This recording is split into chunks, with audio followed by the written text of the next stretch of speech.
By 1688, the small colonial city of Londonderry had enjoyed about 40 years of relative tranquility. About 2,000 people were now living within the 70-year-old city walls. It was events in England which were to unsettle the mainly Protestant population of Derry and lead to the greatest challenge since its foundation. The new Catholic King James II was busy restoring power to his Catholic subjects, and in Ireland it was Richard Talbot, Earl of Tyrconnell, who was carrying out his policies. By this time the Irish army was almost completely Catholic. In fact, Derry was virtually the last remaining Protestant garrison. William Stewart, Lord Mountjoy, was in command.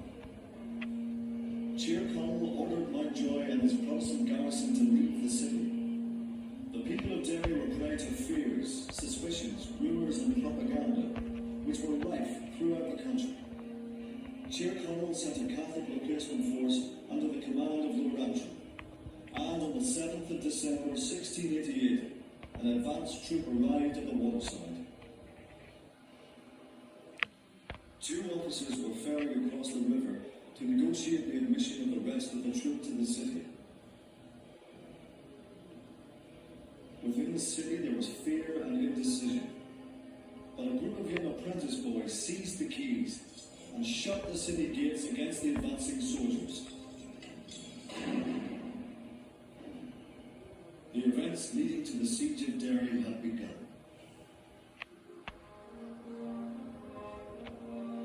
Intense negotiations during the next 2 weeks ended with the acceptance by the city of a Protestant garrison under the command of Lieutenant Colonel Robert Lundy. Significant developments were also taking place in England. James II had fled to France. Protestant William and Mary were declared King and Queen early in 1689. William sent supplies and instructions for the defence of Derry, and with them a new commission for Lundy as governor. These arrived on board the Deliverance on the 21st of March. There were suspicions about Lundy's true loyalties. Was he still loyal to the Jacobite cause and to the deposed King James? Derry was now a refuge and a symbol of Protestant loyalty to King William and resistance to James II. King James came to Ireland to use it as a base to regain his throne. With a Catholic army, he made his way north to subdue the rebellious city of Derry. Lundy gathered 7,000 to 10,000 men, and on April 15th went out to prevent the Jacobite army from reaching the city. The Protestants were heavily defeated and forced to retreat back into Derry. Lundy was thought to have betrayed the city, and he fled Derry secretly in fear of his life. On the very morning that Lundy fled the city, King James rode up close to the south side of Derry with a small group of men. But there would be no surrender. The defenders fired on the group, killing some of King James's entourage. This was revolution. Shortly after, the demoralized King James left Derry, and on the 24th of April, the first cannon shots were fired into the city from Strong's Orchard on the east bank of the river. The Jacobites were now in position on the hills all around Derry, and the siege began in earnest. The defenders had about 7,500 men. They had 2 guns mounted on the tower of the cathedral, some 18 others deployed along the city walls and along the main streets, pointed towards the gates in case these should be breached. Amongst them was the famous Roaring Meg. On the 21st of April and again on the 25th, the defenders sallied out and defeated the Jacobites at Pennyburn Mill. On May 5th, the Jacobites in their turn captured the windmill just outside the city walls.